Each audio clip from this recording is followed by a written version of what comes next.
Can democracy develop or flourish except as it is bounded or contained or framed by the constitutional state? Is representative democracy really past its use-by date? Can direct democracy deliver? Is there a point at which inequality destroys any claim to democracy? And is there a future for social movements in nurturing social learning and shaping public policy? Funnily enough, they're not the sorts of questions that we hear being debated in the current intellectual context, you would have to say. But they are fundamental questions as we look beyond the election and indeed to confront a number of the challenges that we as a democratic nation are facing more and more as the months and years go by.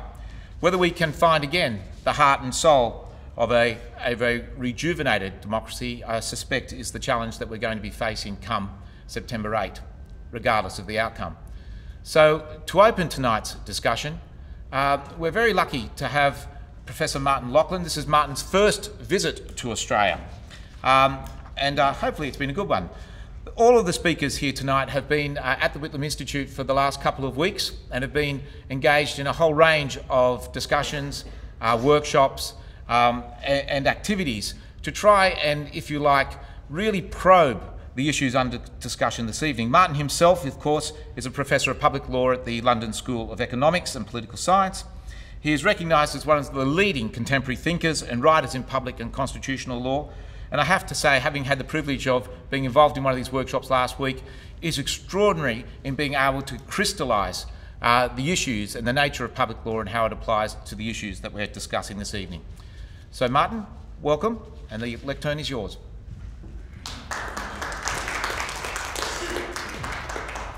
Thank you very much indeed, Eric, for that over-generous introduction.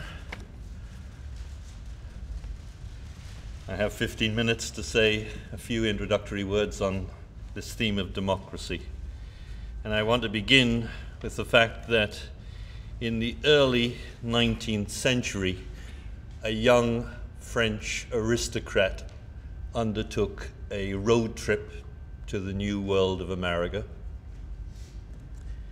He wasn't the first to have engaged in this sort of road trip where he notes his jottings down and makes some observations about the character of the society he was traveling through, and his model has been emulated by many writers since. But the product of his reflections have now become a classic in modern political thought.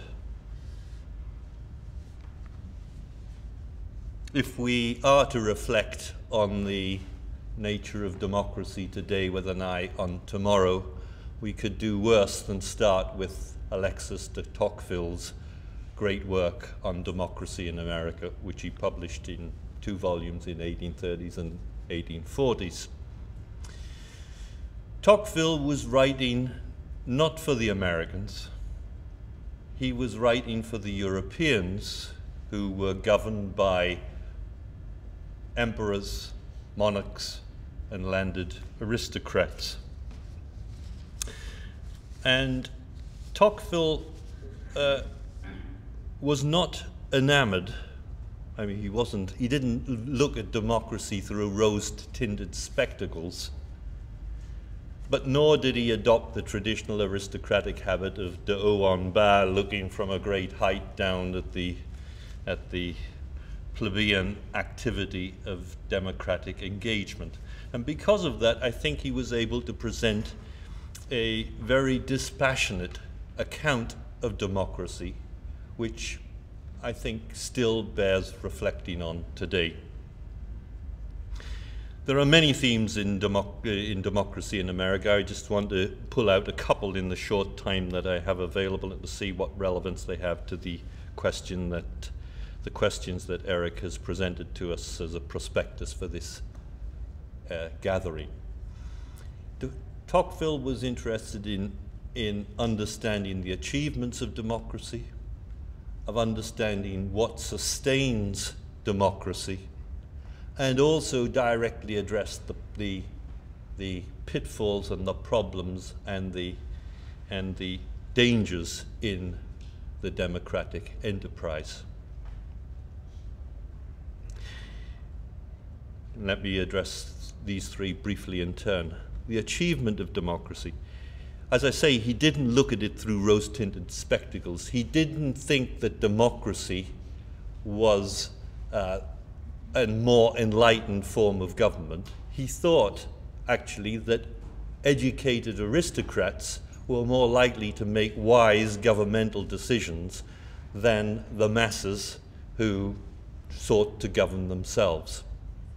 It wasn't because of the enlightened decisions that we got from the democratic process that he was so interested in democracy. He was interested in democracy because of its power, because of its ability to transform a society, and more importantly, to stabilize a society. Democracy, he recognized, enabled governors to do much more and to create a much more stable governing regime when the people themselves had a central role in electing their leaders and holding them to account. What then did Tocqueville think about this, how democracy is sustained? And I think this is a much more central aspect of his theme.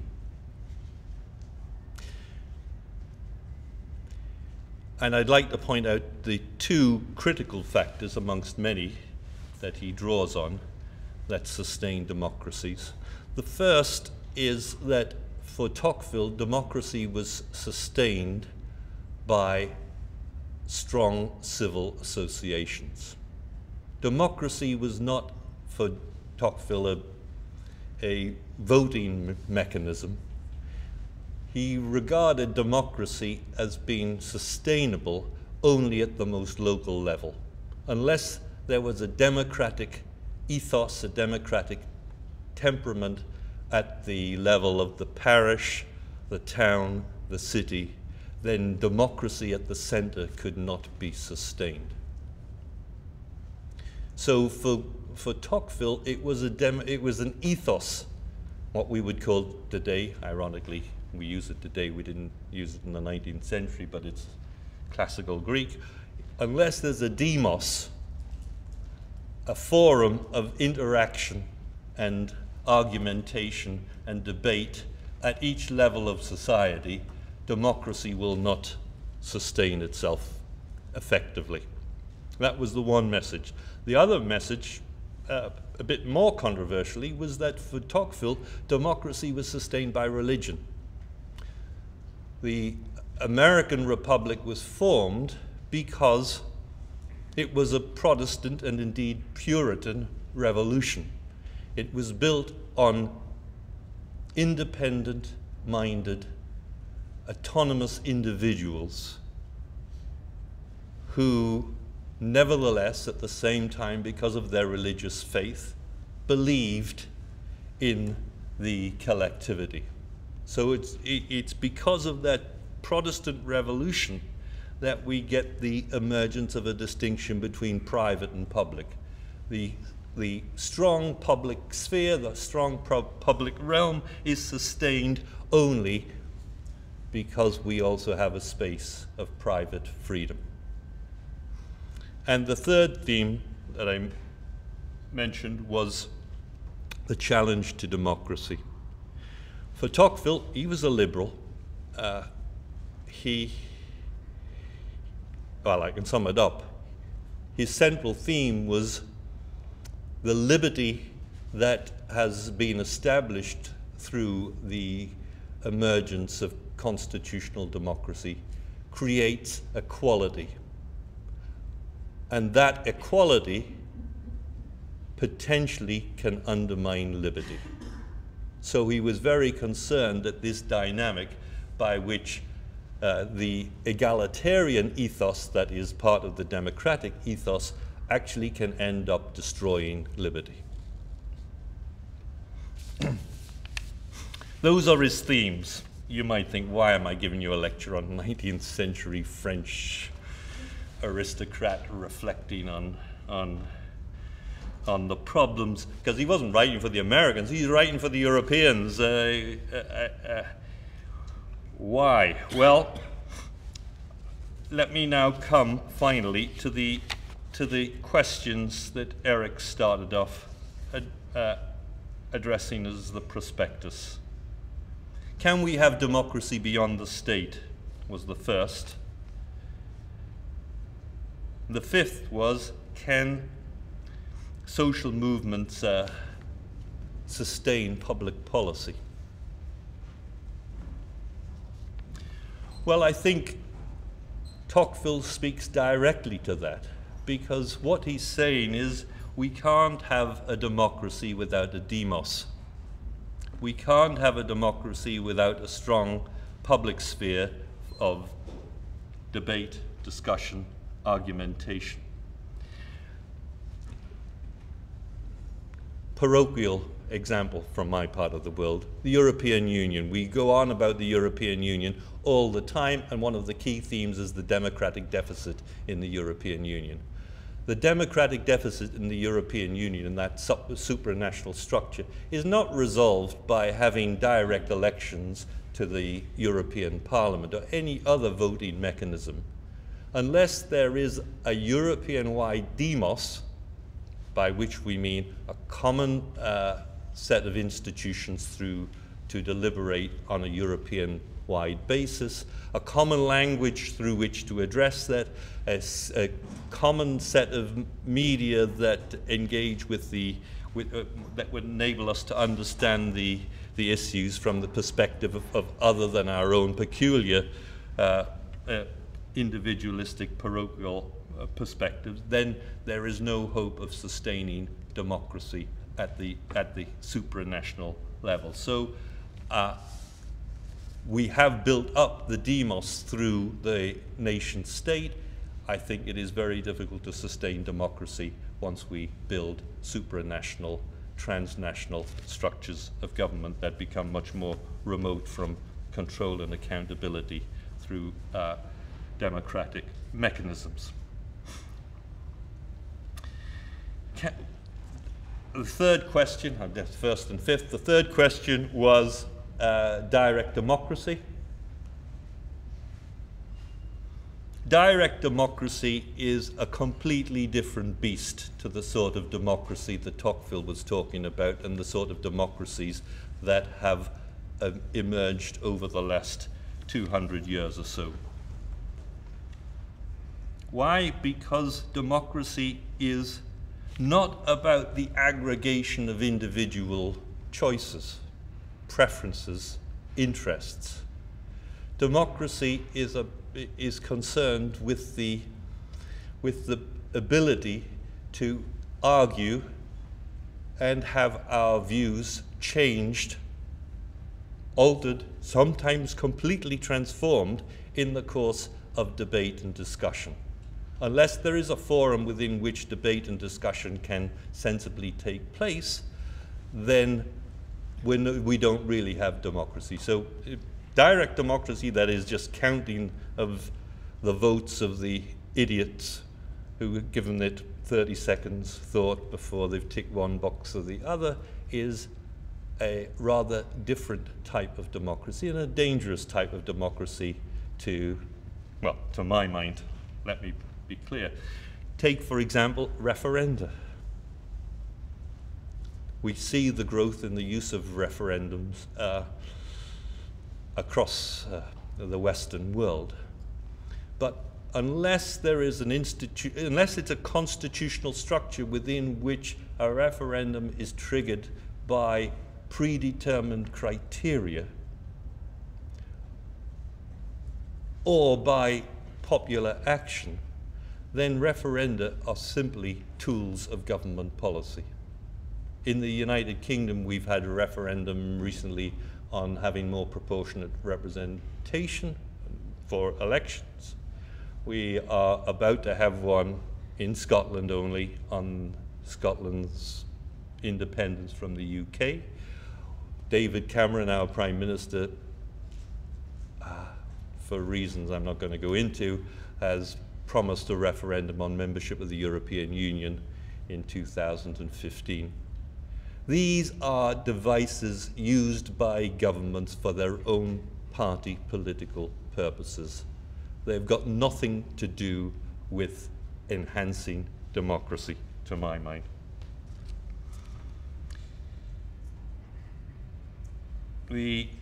I'm left with the questions 2 and 4. And I can't read question 2. My age.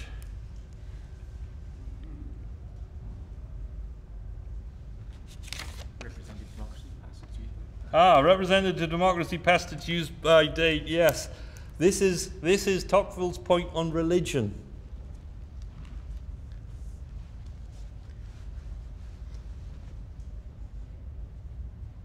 I was born into a religion. I was born into a church.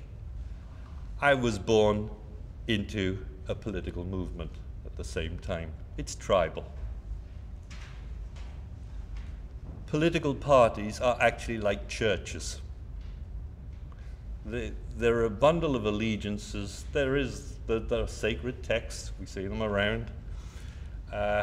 We pay lip service to them. We disagree with one another within the same party political structure, because political parties are actually structures of different views, antagonisms, but shared tribal allegiances. That has been the history of political parties over the last 150 years or so. Is that world changing?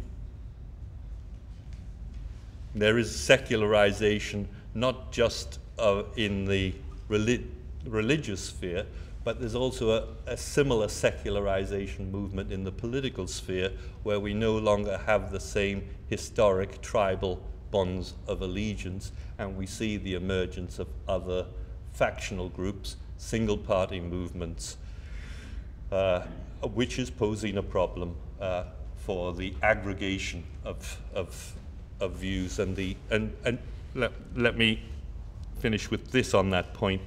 Political parties served as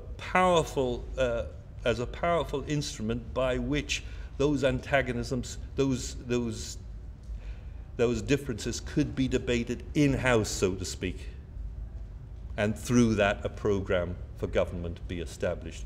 But it's very difficult to sustain that type of representative democracy when you have a multiplicity of parties that are standing on single issues. And then the final point, and I must stop. Liberty generates an equality that is subversive of liberty, was Tocqueville's theme. What we've seen in the last 30 or so years is a recognition of Tocqueville's message and a withdrawal of egalitarian measures in the name of promoting individual personal freedom. And we're now having the new Tocqueville will want to say that the reemergence of the individualistic liberty theme is creating inequalities that are subversive of political liberties. And I think that's the message that Tocqueville would be looking at more seriously in the 21st century. I'd better stop there.